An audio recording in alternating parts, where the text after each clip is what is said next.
Welcome to the channel. Today, we're exploring some unbelievable story. Stay tuned and let's dive in. Life has a way of surprising you, turning your well-crafted plans into a tangled jumble of turmoil. I thought I had it all figured out: a steady job, a loving family, and a regular routine to my days. Growing up, I witnessed my parents struggle through their relationship and vowed that I would never let that happen to me. However, here I was, traversing a world of broken aspirations and unresolved questions.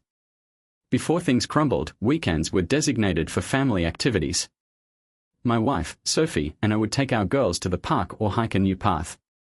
It seemed like we were the ideal family. I wasn't foolish enough to believe we wouldn't have issues, but I didn't anticipate the foundation to fracture so suddenly. Looking back, the indicators were there, if slight at first: a certain remoteness in her eyes and less spontaneous laughing. By the time it became obvious, I was too caught up in my routine to notice.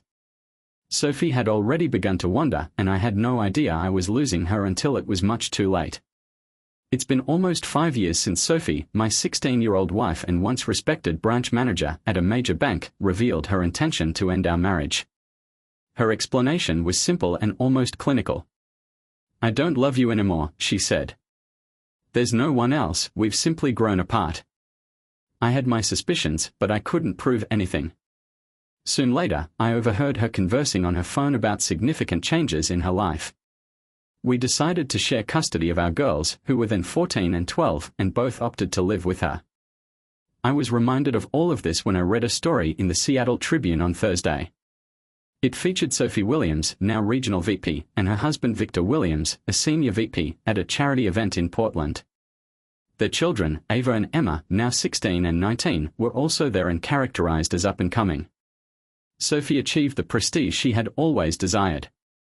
The story said that she was well known in social circles and recognized Victor as a former colleague from their time at the local Pacific Trust Bank. Our girls were now living under a new surname. I wanted to corroborate what I observed, so I intended to approach my assistant, Hannah Fields, for assistance, but she was unavailable that day. Then I recalled something from the divorce process. Sophie had failed to appear on the day the divorce was to be completed. The court demanded that we both testify, but her attorney said she had been relocated out of state. When asked whether I had granted our girls permission to leave the state, I said no. That was when the horror really started. Judge Anderson's tone changed quickly. He advised me to try phoning my family, so I stepped outside and used my phone. All of the numbers I had for them were disconnected, and when I checked their social media pages, I discovered I had been banned. I told my attorney everything. Sophie was promptly given an arrest warrant by the court, charging her with parental abduction.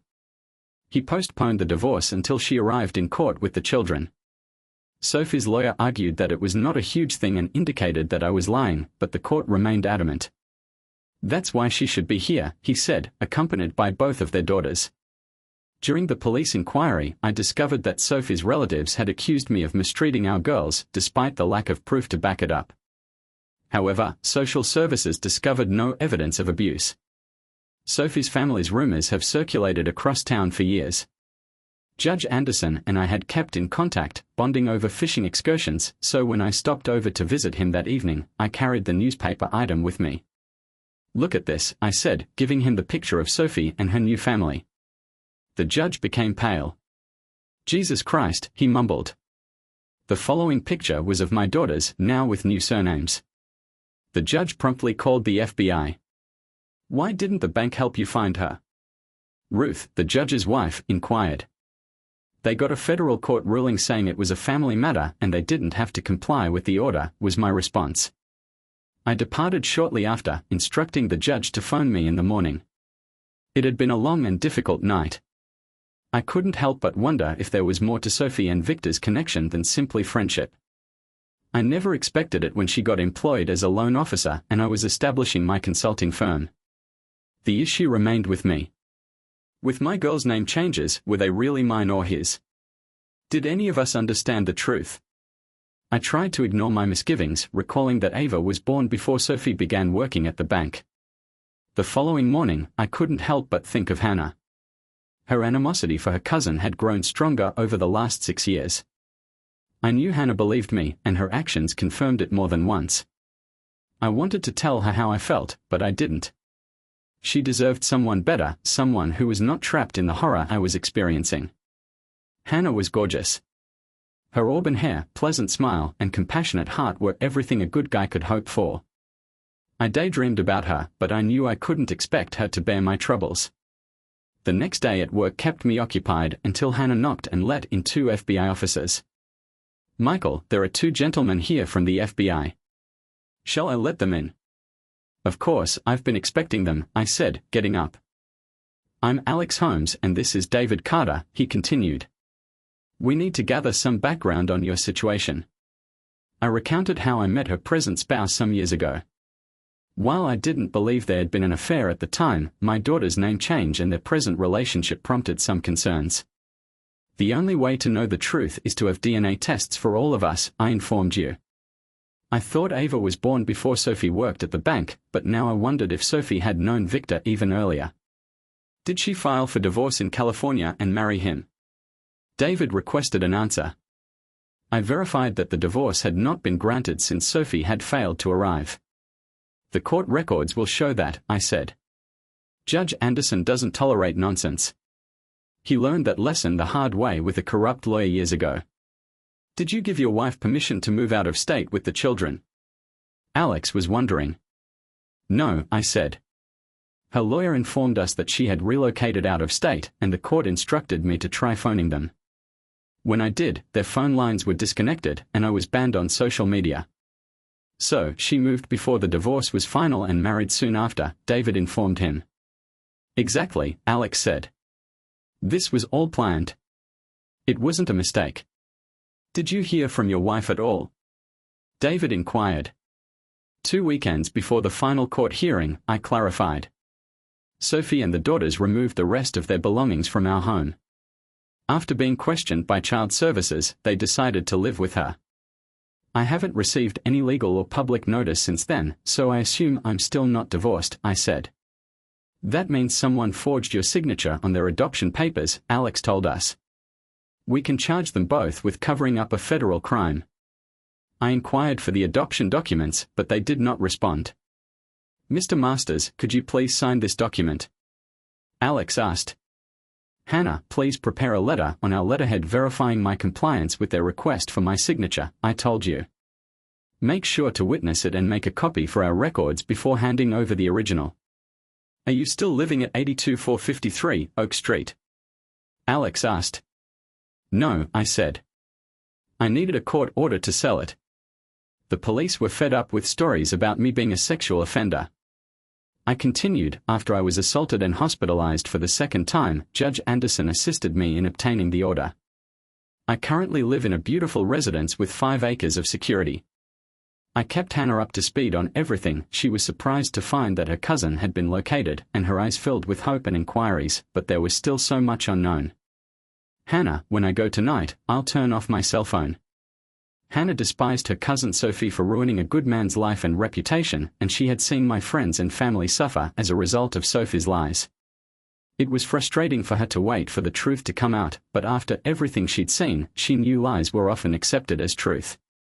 After his marriage ended, Michael concentrated solely on his consulting business, which had tripled in size, but 2 years ago, he began to come out of his shell. Hannah was surprised that since Sophie and the kids left, Michael had not mentioned their names once until today. She had seen him deteriorate, and he was now a shadow of his former self. Hannah was 14 when she first met Michael Masters, a 19-year-old, at a pre-Christmas family gathering. Sophie had just announced their engagement, and the attention was all on her. Hannah immediately knew their relationship wouldn't last. Michael, a successful financial planner, put family first, whereas Sophie, a social climber, always needed to be the center of attention. Hannah predicted their marriage would fall apart once their kids hit their teens, and she was right. Hannah's marriage had ended tragically when her husband died while serving in the military before they could start a family. After that, she turned to Michael for support, and he became both her boss and her closest friend. Over the last 6 years, as Michael went through his own personal hell, Hannah realized she wanted to grow old with him.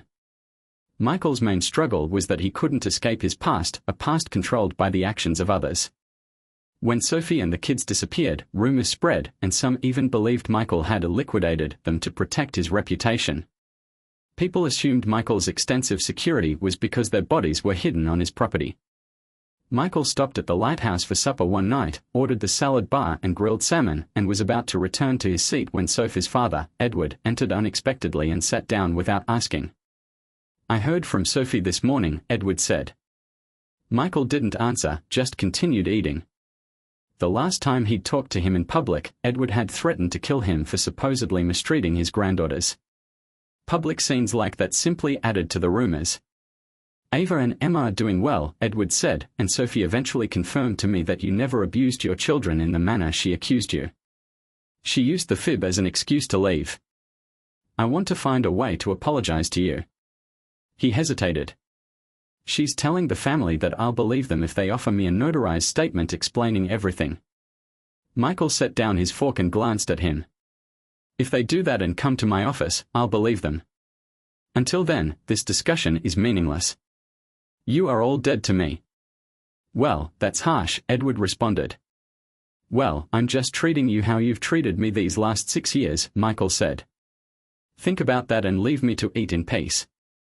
He had been slandered by Edward's family for something he had not done. Michael watched Edward walk away, annoyed. Did he think a 2-minute discussion could heal 6 years of pain? Did they really believe he'd let it all go? A few moments later, the waitress who had served him sat down. "Mr. Masters, I attended school with your daughters. I just overheard the talk, and I have to tell you that none of them realized what was going on. That Friday, before they vanished, I saw Edward LeBoyne with other family members to pack things." "Thank you for telling the truth," Michael remarked. She smiled and went back to work. When he paid the bill, he generously tipped her. He spent the weekend fishing, catching and releasing his limit, and his favorite meal was fresh trout with eggs and toast. On Monday morning, he arrived at work early, making coffee and reading the Portland Post, dissatisfied that nothing noteworthy had been published. Hannah arrived half an hour early, virtually shining with enthusiasm, and poured herself a cup of coffee before joining him. Looking back, Sophie and I married shortly after high school. Ava arrived approximately a year later.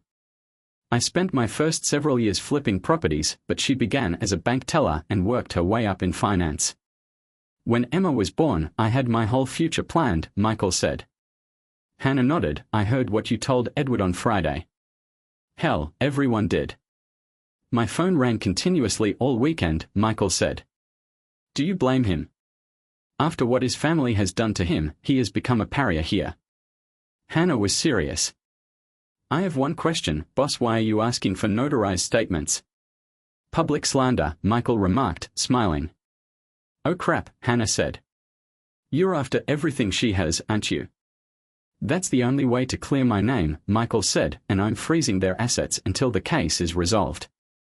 They will have to depend on a public defender. Do you really want to go to federal court with a free lawyer? Hannah inquired.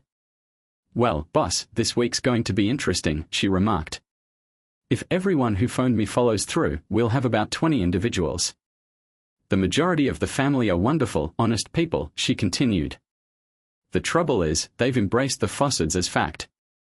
I told them they should think about it during church on Sunday. The issue is, will their remorse motivate them to do the right thing? As Hannah approached her desk, she smiled and said, Boss, some of us single girls actually enjoy a quiet morning fishing. For the first time in years, Michael couldn't stop laughing. Before leaving for the day, Michael told Hannah, thanks for putting a smile on my face. She was his rock. Without her, he wouldn't have survived the last 6 years. By Thursday afternoon, they had 19 notarized statements, all confirming that Sophie had told people she left because Michael was mistreating their daughters. She had claimed she filed for divorce on those grounds, but anyone who checked the court documents would see the truth. It was clear that he had been erased from his daughters' lives, just like the rest of them. Sophie, Michael believed, was afraid of losing the new life she had created and felt no guilt for what she had done. If he hadn't seen her in the paper, she would have carried on as if nothing had happened. His daughters, who hadn't tried to contact him, must have believed whatever Sophie had told them. Hannah had gathered their legal address, workplace, and financial information. Your point with the lawyer is to make sure Sophie gets served before anything else happens, she said. Also, asked for an order to freeze their assets. Hannah, I thought you covered everything. Michael said, God help Sophie if you ever meet her in person. At 4:25 p.m., Michael returned to the office with a bottle of chilled champagne and 2 glasses. Hannah had recommended a lawyer, so he handed her everything: court records, stenographer's notes, signed affidavits, and the warrant for Sophie's arrest, as well as a news article about his wife's new life. When the lawyer learned about Pacific Trust Bank's involvement, she suggested they sue the bank as well, as long as one lawsuit covered the other. I'm in, Michael said. When the phone rang, Hannah picked it up and mouthed, "It's the judge." Michael turned on the speaker. She smiled. Okay, it's on. They drank champagne while talking. Hi, Donald. How are things going? He asked. Good, all things considered, Judge Anderson said. I wanted to let you know that the FBI is proceeding with a grand jury against Sophie and Victor Williams next Thursday. They will also seek to place Emma Williams in protective care and require DNA testing for all those involved. Your older daughter is now legally an adult, and she is beyond their control, the court continued. Thanks for the update, Michael said. He said, regarding your divorce, I'll grant it with advantageous conditions the minute I have a contract. You in court, even if it's via video link. Helen continued, I'm holding her responsible for her conduct. It's a major problem. Can the judge imprison her? Michael asked. The abduction charges fall under the FBI's jurisdiction, but he can rule on the contempt charge for not showing up, Hannah stated. I have no idea what the law allows there, Michael added. Guess we'll have to wait and see. Hannah said, her voice laced with sadness, 5 more weeks won't alter anything. At least it allows my lawyer to work. By the following Thursday, Michael's lawyer had successfully served the papers to Sophie and Victor at their workplace, freezing all of their assets. Later that day, FBI agent David Carter called Michael and asked him to come in for a DNA test before 6:00 p.m. Michael gladly agreed. On Saturday morning, while fishing on the lake, his phone rang. It was Hannah. You need to check out the Portland Post, she said. Sophie, Victor, and Emma were detained by the FBI last night at a social event. I'm on my way to shore, Michael said. Curiosity is killing me. I need to know what charges they are facing. It took about an hour to get to the office. Hannah was correct. The headline read, Abduction under federal law. The article went on to say, abduction is defined as using force, deception, or fear to hold someone captive for personal gain. It is a felony with an average penalty of 13 years.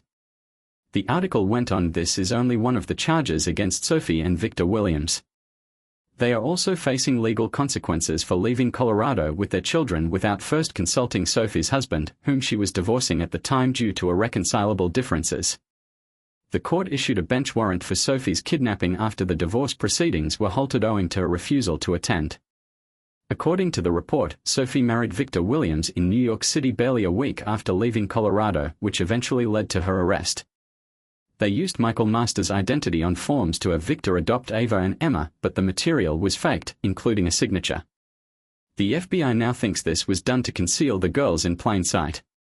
Ronald, a senior VP at Pacific Trust Bank, used his power to prevent Michael from locating his family, even after Michael tried to get the bank to release Sophie's whereabouts, according to the report.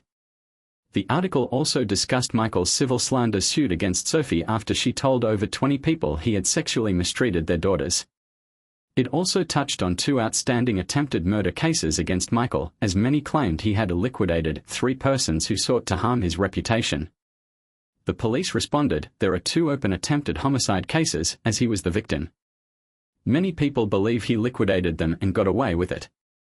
The article concluded with a reflection on the justice system. Does the sufferer deserve justice?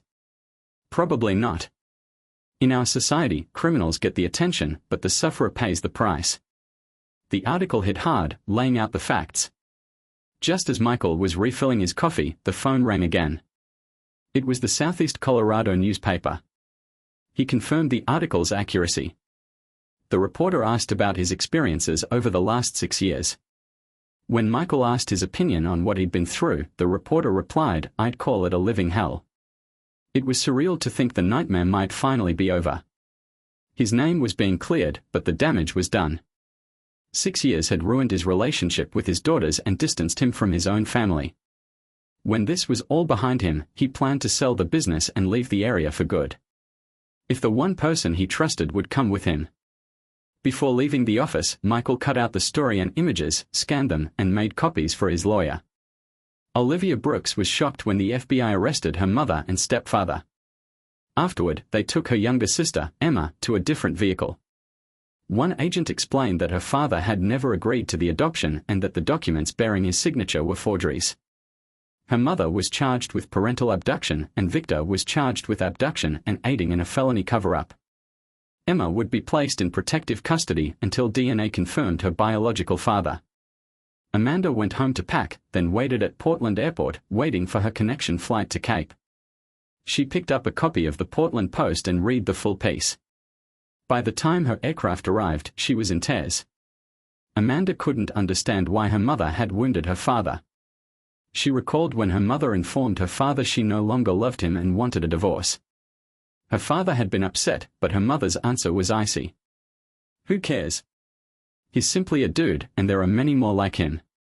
As the aircraft started its descent, Amanda wondered whether the rental car booth at the airport still had a phone. Reading about her mother's previous connection with Victor raised further worries. At 11:00 a.m., Olivia Brooks parked outside her old house, waiting for the sheriff's vehicle to leave. 2 hours later, 2 unmarked cars arrived and blocked her in. An officer with a Colt drawn approached her car, identified himself, and ordered her to exit with her hands raised. The taller officer shouted, "Who are you, and why are you observing this area?" "I'm Olivia Brooks," she said. "Who is your father?" he asked. "Michael Masters," she answered. The officer's eyes widened. "Oh crap," he murmured. "Tom, tell Joe and Jod to turn on the coffee. We need to talk." "I'm Detective Joel Smithers," the detective stated. "I know your father. What brought you back here?"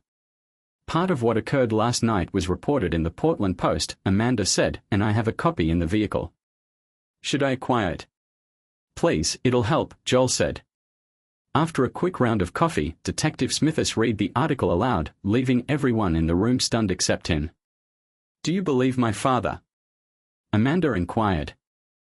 "I was one of the few that did," Joel said. "The rumors about your father were already out of hand when they began. This home had been so badly damaged that he had to sell. We were fortunate to reach him before he bled to death after his assault. People here assumed he'd liquidated you all. Are you telling me that it drove him away?" Amanda asked, her voice shaking. "Yes," Joel responded. "He's currently residing at Crystal Lake, on 5 acres that are entirely walled in. No one has seen him in town in 2 years. How can I reach him?" Amanda wondered. "I think I know," Tommy replied. "I'll check if his business has an emergency contact." Minutes later, Tom returned with an address. "Do you know Hannah Fields?" he asked. "She's a second cousin of my mom," Amanda said. "She's the only one who can access your father 19/7, Tom added. "She defends him ferociously. She is now on her way to his business. She will wait for you there."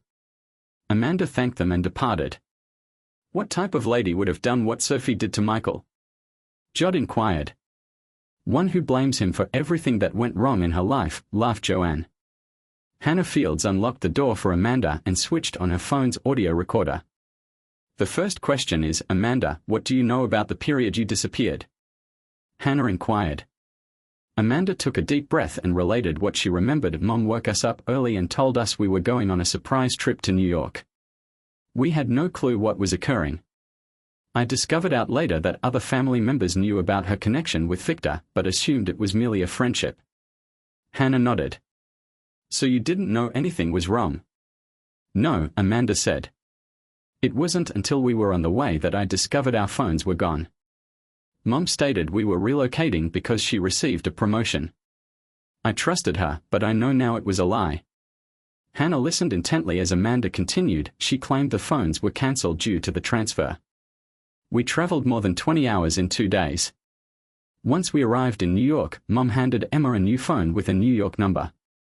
We didn't know we were going to Victor's house until we arrived." Hannah cocked an eyebrow. What did you discover when you arrived? Amanda's voice clenched. Victor planned everything for Mom's promotion. They arranged it so that they could be together. The family back home disposed of everything with the exception of pictures, which we obtained later when unpacking. Emma and I discovered the adoption paperwork. Victor informed us that they were getting married and adopting us. He claimed that's why our father wrote us out of his life. Hannah digested the narrative. Amanda, I believe you. I've heard a lot of this from my relatives. I also know that the school system provided Sophie your school records so you could register when you relocated. Amanda nodded, rage and astonishment in her eyes. Now the truth is coming out, with Sophie being found. Hannah nodded, I recorded our conversation. Once I transmit it to the FBI, your father will have an early supper. Meanwhile, Hannah gave Amanda notarized paperwork. If your mother lied to you about your father, could she also be lying about Victor? Hannah stepped into another room to forward the conversation, keeping an eye on Amanda from the doorway. Amanda sat quietly, reading through the statements but not reaching out to anyone. Hannah forwarded the conversation to Michael, then his civil lawyer, and finally to the FBI because Amanda's statement was extremely damaging. As Hannah was about to return to Amanda, Michael texted her, I'll be there waiting for you. Hannah returned to Amanda after observing her for a moment. Thank you, she said, with a finality in her voice. Hannah, do you understand why Mom told the family Dad was mistreating us? Amanda inquired softly, her tone tinged with confusion. Hannah sighed before responding, your father was never popular with the family and your mother was aware of this. She presumably exploited such claims to excuse her abrupt withdrawal. She also knew your father would look for you, which he did. He even attempted to sue Pacific Trust Bank to get your mother's location, but he failed on appeals. Hannah paused, gathering her thoughts. We had no idea of her marriage or name change until your picture appeared in the newspaper. That's when your mother called the family in an unsuccessful effort to cover up her disaster. Your father has been a hunted man for the last 5 years because of her. We almost lost him twice. Amanda's face tightened with concern. How is my father really doing? Hannah's expression softened. He keeps to himself. He's lost a lot of weight and the stress has turned the majority of his hair white. His social media was filled with abuse and threats, so he had to take it down, including deleting his name from the business page. They sought to ruin his business and life. He's learned to trust very few. He used to be extroverted, but now he's quiet and reserved. He's free, but not entirely. There are still people who seek vengeance, Hannah explained. Amanda absorbed this in silence. Does he have a girlfriend? She inquired, her voice somewhat hesitant. Hannah's expression hardened. Would you date him after what your mother did to him? She said, her voice laden with questions. He spent 5 years defending himself against lies, unable to prove the truth. Amanda stopped before speaking softly. Every time he attempted to defend himself, it simply made everything worse. Their thoughts were made up. He was forced to walk alone. She took a nervous breath and said, our absence exacerbated the situation, adding weight to her charges. Sophie and Victor had it all planned out perfectly. The only one who paid the price was Dad, her voice cracked. I feared he would damage himself. Hannah's face softened, tears beginning to form. Let's get something to eat, she suggested gently, changing the subject. As they walked toward the car, Amanda paused and turned to Hannah. Thank you, she said, her voice thick with emotion. For what? Hannah inquired, astonished. For standing by and loving my dad all these years, Amanda said, her eyes brimming with appreciation. Hannah's eyes welled up, and the tears flowed freely. Amanda approached to soothe her. At Ruby's diner, Michael sat in his car, watching for Hannah and Amanda to arrive. His emotions were a mess as he tried to figure out what to say to his daughter, whom he hadn't seen in almost 5 years.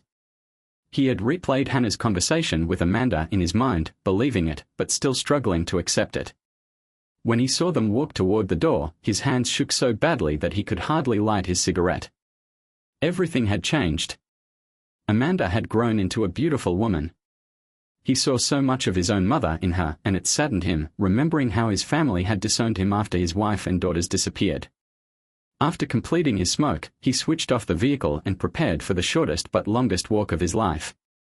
The hostess, who had served him a few weeks before, was now welcoming clients. When she noticed him, she smiled. "Amanda's here," she said. Michael agreed and instructed her to seat them in the rear. "I'll take her to the booth," she continued, "but have her back to us when we approach." When they arrived at the booth, Hannah recognized him and smiled. Michael walked up, sat beside her, and grabbed her hand for support. For the first time in nearly 5 years, he looked directly into his daughter's bright blue eyes. They just stared at each other, tears falling. Sometimes words fail in moments like this. Michael had asked the hostess to bring them a bottle of house wine, and when it arrived, the waitress said nothing, pouring the first glasses and leaving them alone. Amanda looked at him, surprised by how much he had changed. He had lost at least 35 pounds, his face looked thinner and older, and his hair was now silvery white, which many women would pay for at his age. Amanda stood up and Michael followed, hugging tightly at the table's edge. "Dad," she cried out. Michael responded softly, Amma, his old nickname for her, and they both knew everything had changed at that point. Amanda took advantage of the opportunity to speak privately as Hannah joined Michael at the salad bar. Michael, who was once a meat and potatoes man, now orders a catfish platter with the unlimited salad bar and refills his plate several times. "Dad, Hannah loves you." "Probably more than I do," Amanda said softly. "She grilled me like a drill sergeant before deciding I was honest. She was not going to allow me to injure you again." Michael groaned, his voice heavy with sadness. "For 5 years, I didn't have a life to give anybody. If a corpse had been discovered, I would have been sent in prison. Everyone assumed I had liquidated the 3 of you." Amanda nodded in agreement. "Oh no." Michael took a deep breath and continued, 3 years ago, after my second hospital stay due to being attacked, I rewrote my will and left everything to Hannah. I was about to end everything, but she pulled me back from the brink." Hannah returned and found Amanda crying again. "What now?" she asked. Michael said, "I just told her about the will and how you saved me." Now, Michael had both women in tears. After lunch, they returned the rental car and drove to his home at Crystal Lake. Amanda was struck by the house, a spacious open-plan home overlooking the lake, with a covered breezeway and a stunning view. Amanda declined Michael's offer to carry her luggage upstairs, likely wanting to give him and Hannah some privacy. Once alone, Hannah questioned, "Why didn't you tell me sooner how you felt?" "I couldn't," Michael said. "I didn't know whether a body would turn up. Not knowing was worse than knowing. Now that I'm out of that darkness, I can finally give you a future." Hannah gave a hearty embrace. "I guess I'll put my house up for sale because there's no way I'll let you sell this place." Michael smiled, but when Amanda noticed them kissing, he felt a stab of remorse. They laughed it off, and the 3 of them sat down to catch up. Michael discovered that Amanda was working a dead-end job while studying her MBA online, and she wasn't dating seriously. "Why not cooperate with us?" Michael suggested. "We need new ideas, and you'd be an excellent match. Begin at a junior position, and we'll go from there." Amanda opened her eyebrows. "Are you serious?" Hannah nodded. "We'd start you at $40,000 per year." Amanda grinned through her tears. "Wow. I guess I'll need a place to live." "Stay here," Michael said. "There's plenty of room." "But don't forget, duties still apply," he said. Amanda chuckled. "Why, Dad, you've always been a big part of my life." She decided to fly back to pack and return within the week. As they added phone numbers to their contact list, Amanda received a text from Emma. "Finally got my phone back," Emma texted. "The FBI is holding me until they confirm the DNA test proves Victor Williams isn't my father.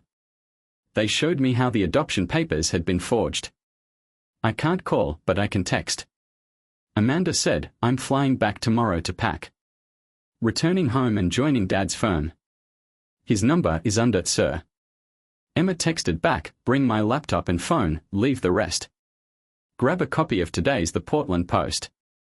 Call me as soon as you can." Hannah followed Michael onto the terrace. "How are you doing?" she asked.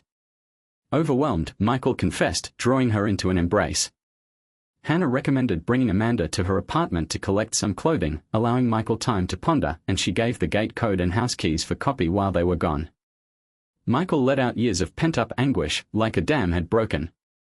When they returned 2 hours later, Michael was smiling, and so were they. He was on the patio, grilling steaks with baked potatoes in the oven and a salad ready. As Hannah and Amanda carried bags inside, Michael realized this was the start of a new chapter. After so much loss, they were finally moving forward together. Later, during dinner, Michael discovered that Amanda's flight was scheduled for 8:00 a.m. on Sunday, and Helen and Michael were planning to move more of her belongings the next day. Michael couldn't help but smile as he watched the girls eat more than usual, and then they sat with coffee when his phone rang. The only one who had this number outside of their group was the FBI. He answered. "Hello. Mr. Masters, it's David Carter," the agent began. "Just a quick update. The DNA test results are in, and they confirmed that you are Emma's father. We got the results about 2 hours ago and told her. She wants to come home, so we've got her landing in Cape at 7:25 Monday morning." "That's fantastic," Michael remarked. "Hannah and I will be there to pick her up." "Great. We assumed Amanda had traveled your way last night. Also, let her know her sister did view the piece online," David added. "By the way, when we told the news to Victor Williams, he was distraught. Sophie had him persuaded that Emma was his. It doesn't alter anything, however. He's still facing a hefty sentence," Michael said. David said, "Just one question. What will be my daughter's legal names now?" "They'll be Masters," David stated. "We received the court ruling on Friday morning. A copy of the federal court decision will be sent to your office on Monday, allowing you to change their identification." Michael's tears began to flow as the conversation came to an end, and he was unable to talk, which both Hannah and Amanda noted with alarm. Fortunately, he immediately recovered. "Emma will be at the airport at 7:25 Monday," Michael stated, attempting to keep his emotions under control. "The DNA test confirmed she is mine. We informed Victor Williams and he was upset. Sophie had him believing she was his." "I knew it," Hannah muttered. Michael went to Amanda and said, "Did Sophie ever tell anyone the truth?" Amanda's demeanor became serious. "I have some awful news. You will need to alter your surname back to Masters. The court declared your adoption invalid." She threw her arms around Michael and sobbed. "Peterson never felt right," Amanda said. "We saw Amanda off as she headed back to New York to get her things. Afterward, Hannah and I met her 2 brothers and their wives, plus Jackson, to move some of the furniture Hannah wanted out of her house. Since I only had 2 of the bedrooms set up, there was plenty of room to store her stuff." The whole story was in the Sunday edition of the Southeast Colorado Times. "We met for breakfast at Hickory House and everyone noticed the happiness on Hannah's face. Her sisters-in-law joked that, with Hannah's cooking, I'd gained some weight in 6 months. The restaurant owner, an old friend, smiled and said, 'Congrats, Michael. Breakfast's on me.' We finished the move in one long day." Hannah's sisters-in-law were clearly impressed with her new home. "We offered to take them all out for dinner, but they declined, saying they'd prefer to come over for our first housewarming party instead. We arrived at the airport at 7:15 Monday morning, just in case the flight was early. Hannah had let the necessary people know we wouldn't be in that day, and the response was, 'We figured that from the Sunday paper.' I saw Emma coming down the steps of the small plane, heading toward me. She was dressed in jeans and a tank top, and I almost didn't recognize her. The last time I saw her, she was a little girl with pigtails. Now, she was a beautiful young woman walking toward me. As soon as she saw me, she ran straight at me. The sliding doors opened and she rushed into my arms. 'Daddy!' she cried. We were both overwhelmed with emotion. We didn't care about the cameras. I heard Hannah speaking to a reporter from KS12 news station saying, 'That's Michael Masters and that's his youngest daughter, who half the town thought he had liquidated.' Turns out they were abducted 5 years ago. The FBI has her mother and her partner in custody. This is the first time they've seen each other in over 5 years." We turned to the reporter, and Emma spoke up, "I'm Emma Masters. That's my father, Michael Masters. My mother's family helped abduct us 5 years ago.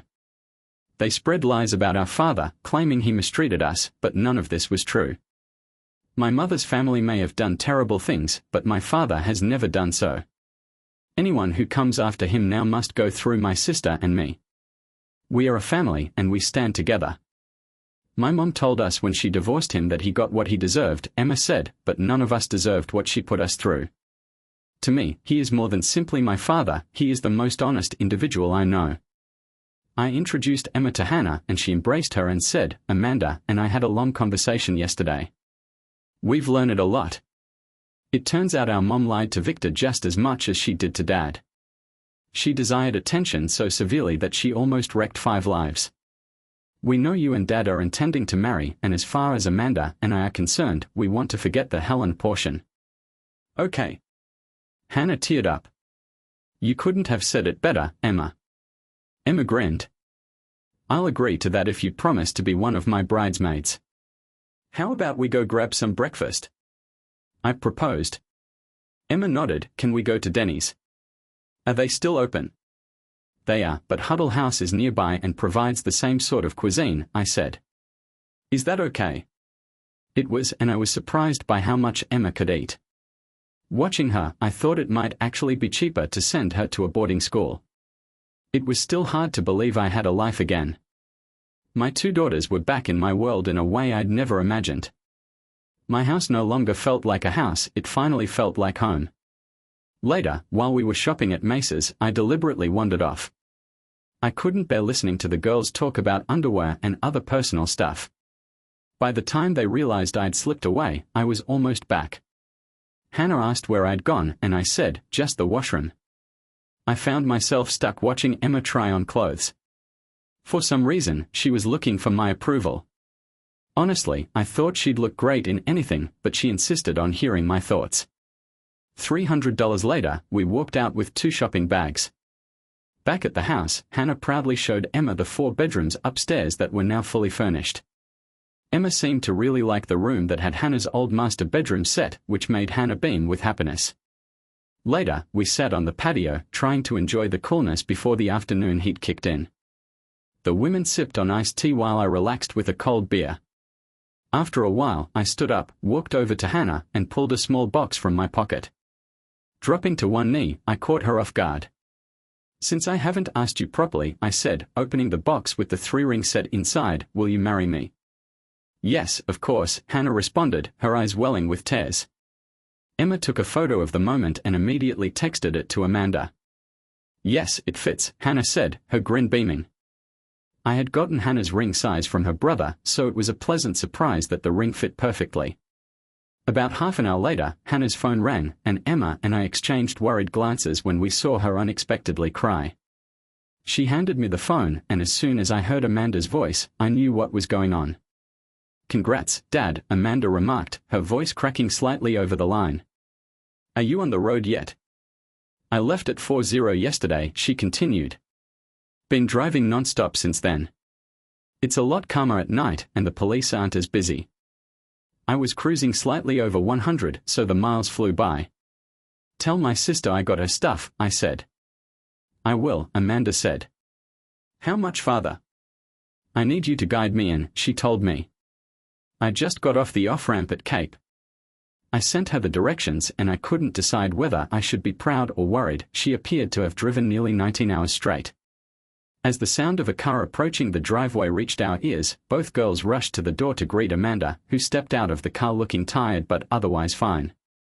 Then it hit me hard, I was seeing all 3 of my girls together for the first time in nearly 5 years. Amanda looked at Hannah's engagement ring first, and the house phone rang, prompting me to answer. Michael, we've been slammed today, Chris said. Some of the clients we lost because of the rumors are coming back, and we've got a ton of new ones calling in, many of whom are from out of state. If this continues, we'll need more employees, and we need them now.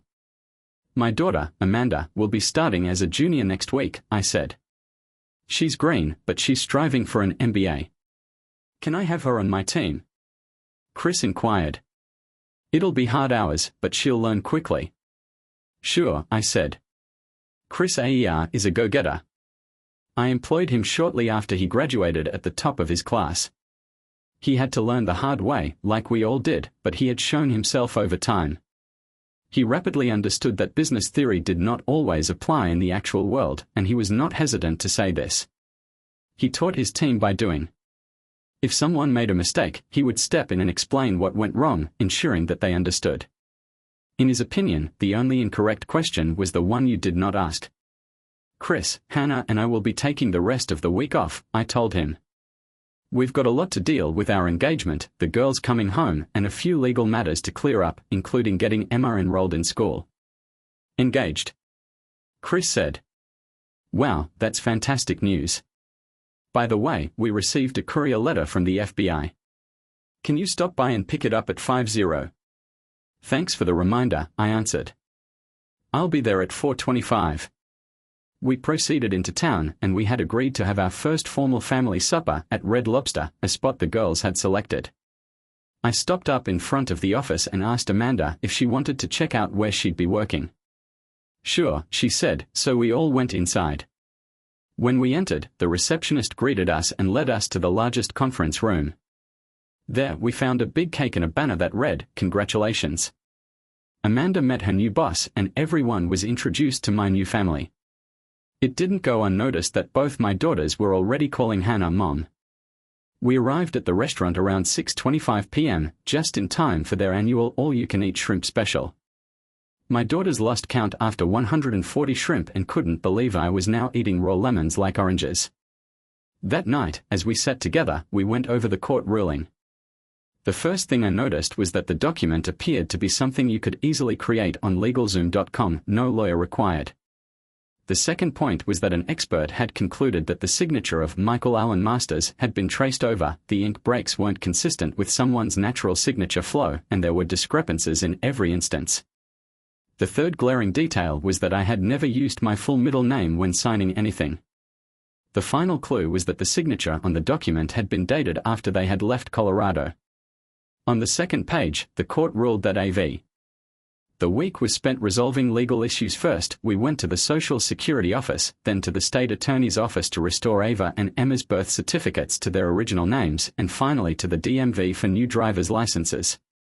For me, the most satisfying moment was sitting across from the school principal, who had dismissed me coldly 5 years ago when I registered Ava for 11th grade.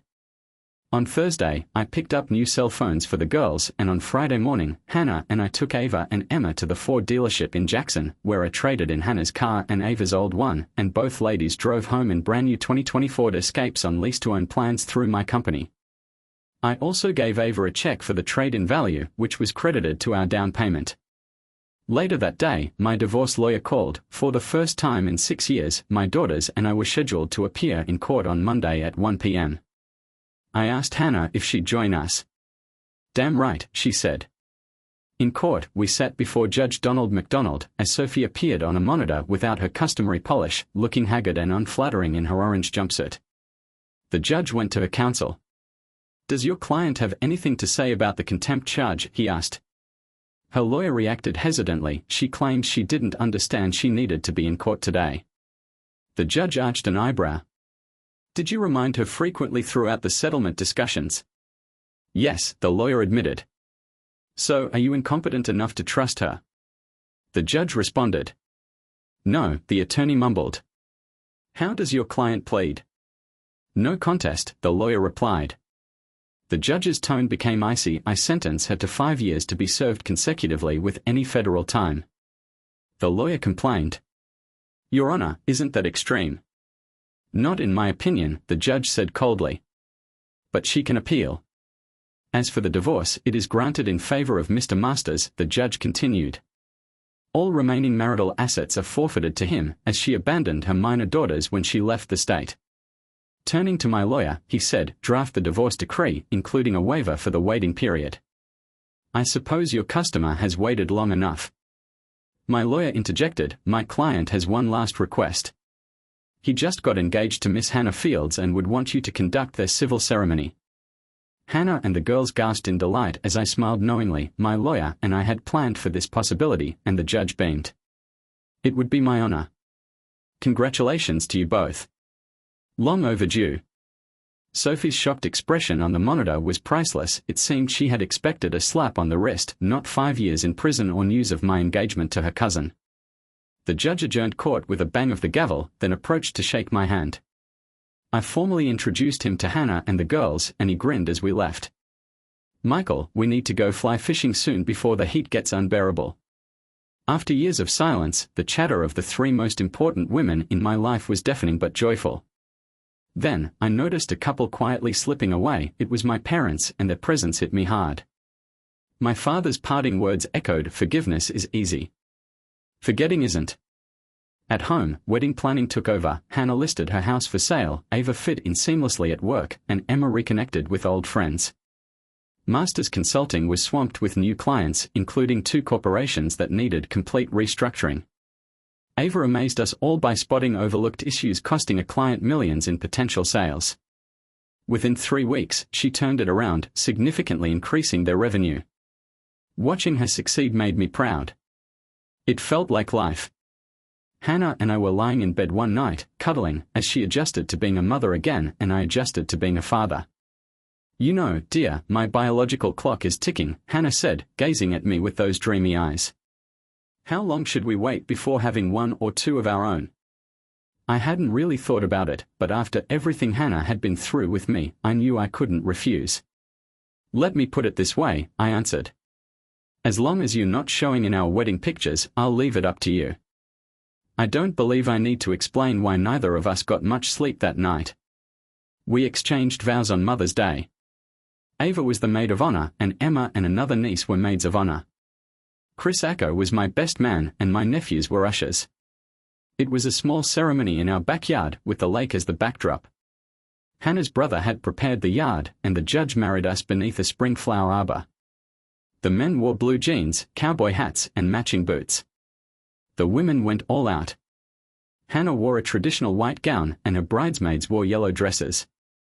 Her family provided a fantastic barbecue spread, and our patio became a lively dance floor with live music. Life continued ahead. Sophie and Victor's criminal trial was underway, and Victor had filed for divorce. My civil lawyer was negotiating with their attorneys and Pacific Trust Bank's legal team.